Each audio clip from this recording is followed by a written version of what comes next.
अगर इस मानव देह में उसको लक्ष्य को न प्राप्त किया तो अनंत जन्म, इसकी कैलकुलेशन आपको बताऊं तो आप लोग नास्तिक न हो जाए, घबरा जाएंगे। और फैक्ट है, यूनिवर्सल ट्रूथ है वो। हमारे शास्त्र कभी मिथ्या भाषण नहीं करते। कह रहे हैं कि अनंत जन्म 84 लाख में भटकना पड़ेगा, इसलिए उठो जागो। तो यहां 3 फैमिली में कुल मिला के 3 प्राणी हैं, ब्रह्म जीव माया, जो बताया गया वेद में। 3 बातें प्रतिभाषित हो रही हैं। तो ये 3 क्या है? एक फैमिली है, यूं समझ लीजिए उदाहरण के तौर पर, एक परिवार है। उस परिवार में एक माँ है, एक बेटा है और एक नौकरानी है। और वो माँ बहुत बिजी है। माँ अनंत कोटि ब्रह्मांड नायक माँ है ना। जैसे संसार में माएँ होती हैं, कहीं आजकल बड़ महानगरों में सर्विस करती है, समय नहीं रहता तो एक आया रख लेती नौकरानी, और बच्चे की देख रेख के लिए वो आया ही माँ का रोल करती। उस आया का एक पुत्र है मन, माइक मन। वो मन उस पुत्र, उस माता का जो जीव रूपी पुत्र है, उसका सखा है। उसको गुमराह करता रहता है, कुसंग। अरे मन कहता है, अरे सुन सुन सुन जीवात्मा, तेरी जो मेरी माँ है ना, मेरी माँ, ये जो आया, ये तेरी माँ है, क्योंकि यही तुझे पालती पोसती। वो तेरी माँ, उसको समय नहीं है, बहुत बिजी है ना। तो बच्चे कभी कभी बड़े घरों में आया की बात ज्यादा मानते हैं, माँ कहेगी वो नहीं माने। तो ये जीवात्मा रूपी जो ये है स्वरूप, ये बच्चा, ये अपनी माँ को भूल गया और उस माया में आसक्त हो गया, माया रूपी नौकरानी। और वेद कहता है, तमेव विदित्वाति मृत्यु में तिनान्य पंथा विद्यते नाय। जब तक अपनी वास्तविक माँ को यह नहीं जान लेगा, नहीं मान लेगा, नहीं प्यार करेगा, तब तक इसका कल्याण न होगा। तो मानव देह की बड़ी मीमांसा हुई। दुर्लभो मानुषो देहो देहिनाम क्षण भंगुरा तत्रापि दुर्लभम मन्ये वैकुंठ प्रिय दर्शनम। ये मानव देह बहुत दुर्लभ है, क्षण भंगुर भी है।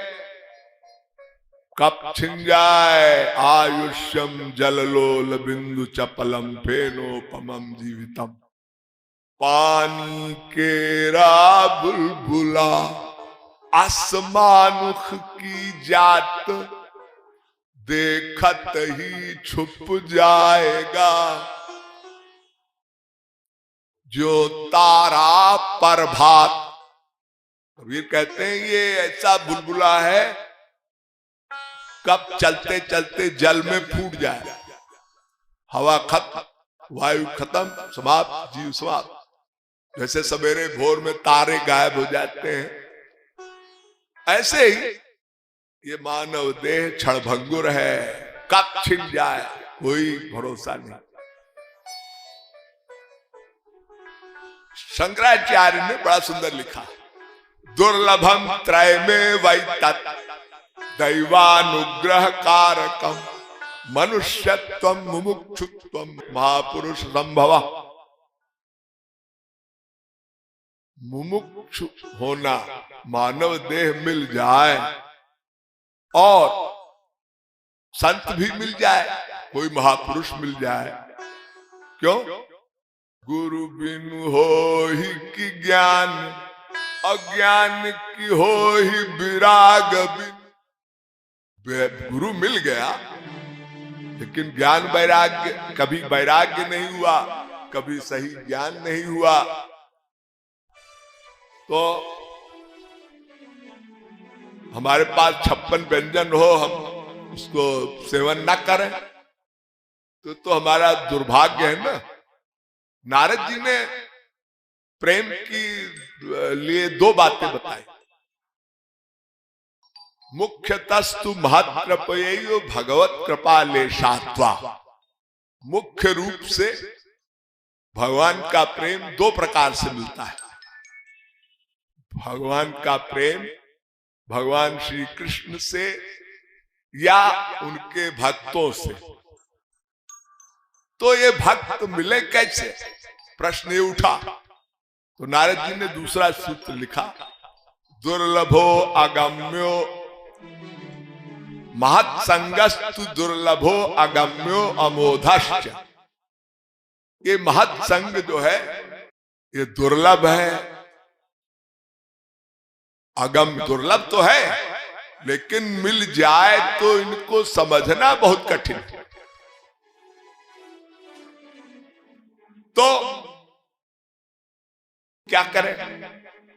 तो मैंने जो बताया, प्रथम में आपको एक सूत्र में छोड़ा था, श्रुत्यो विभिन्ना स्मृति विभिन्ना नैकोर्मुनिर्यस्य बचः प्रमाणम् धर्मस्य तत्त्वं निहितम गुहाया। धर्म की गति टेढ़ी हो गई तो महाजनो एन गतः सपंथा, अन्य कोई मार्ग नहीं। महापुरुष मिल गया, मानव देह मिला तो महापुरुष भी मिल गया, भूख भी पैदा हो गई, लेकिन अब ये मतांतर है ना, तो धर्म की गति टेढ़ी हो गई तो जीव करे क्या? सही महापुरुष का कहां रिसर्च करे, कहां ढूंढ के लाए? तो नारद जी इसका उत्तर देते हैं नारद भक्ति सूत्र में 79 सूत्र नारद भक्ति दर्शन में। वो कहते हैं सर्वदा सर्वभावेन निश्चिंतैर भगवानेव भजनीयम।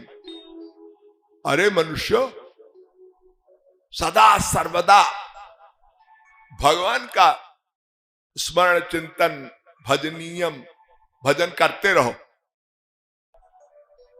जब श्रुतियों स्मृतियों में इतना मतांतर है और महापुरुष मिलना बड़ा दुर्लभ है, वास्तविक संत कहां मिलेगा? मैंने आपसे बताया ना, फूटी आंख विवेक की, समझे न संत असंत। तो महाजनो इन गतः सपंथा।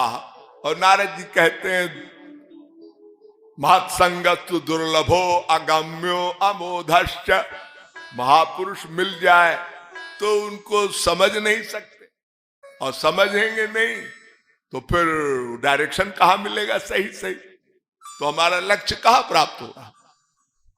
तो नारद जी ने कहा कि भाई नहीं नहीं, भगवान सर्वदा सर्वभावेन भगवानेव भजनीयम।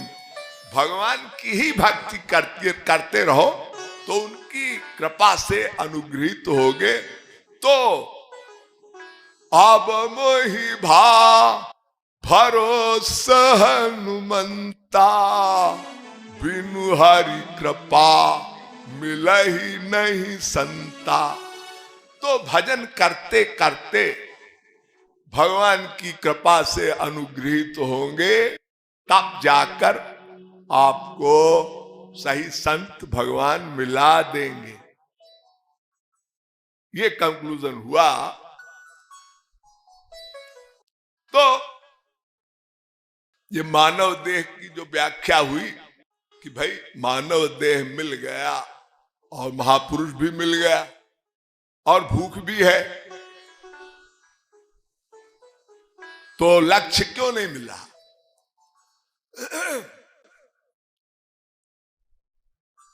अब आगे चलिए।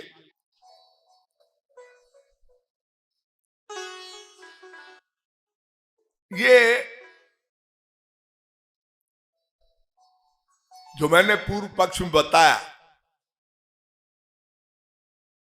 कि भक्ति, वैसे तो आप लोगों ने पहले बहुत सुना होगा कि भक्ति के विषय में बड़ी तमाम संत लोग यहां बताते रहते हैं, लेकिन मूल बात जो गंभीर विचारणीय है कि भक्ति की जो प्रवेशिका है वो अगर हमारी हृदय में वो धारण हो गई, हमने धारण कर लिया, तो हम इस मार्ग पर बड़ी स्पीड में चल सकते हैं। तो भक्ति क्या है? भक्ति की मीमांसा जो हुई है, भक्ति क्या है? विद्वानों ने अलग अलग व्याख्या की। भजनम भक्ति, भजयते भक्ति, भागो भक्ति, भंजनम भक्ति। कुछ आचार्यों ने कहा भाई भक्ति भजिते शिवे धातु सेवायाम पर कीर्तिता, भगवान की सेवा, सेवा। अब नवधा भक्ति तो आप सब जानते ही है, वही श्रवणम कीर्तनम विष्णु स्मरणम पाद सेवनम अर्चनम बंदनम दास्यम सख्यम आत्म निवेदनम, ये प्रहलाद ने बताई थी। और सुखदेव जी महाराज ने और सूत जी महाराज से जब ये आख्यान हुआ, परीक्षित ने पूछा तो उन्होंने और संकुचित कर दिया, श्रोतव्य कीर्तितव्य स्मर्तव्य। नहीं, भगवान का कीर्तन करो, स्मरण करो और श्रवण भक्ति। तो भजनम नाम रसनम, जैसे गाय भैंस होती है, वो जो चारा खाती है तो उसको बोलते हैं पागुर हमारे यहाँ अवध में। उस गाय जो चारा लेती है उसको मुंह में निकाल के फिर उसको मथती है तो उसका रस मिलता है। तो रस, भजनम नाम रसनम, यानी श्रवण कीर्तन स्मरण ये जो करते हैं, हम सुनते हैं। भागवत में कहा है ना, सताम प्रसंगान मम वीर संविदो भवन्ति हृत कर्ण रसायना कथा तज्जोषणा।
मन में बिजुरिया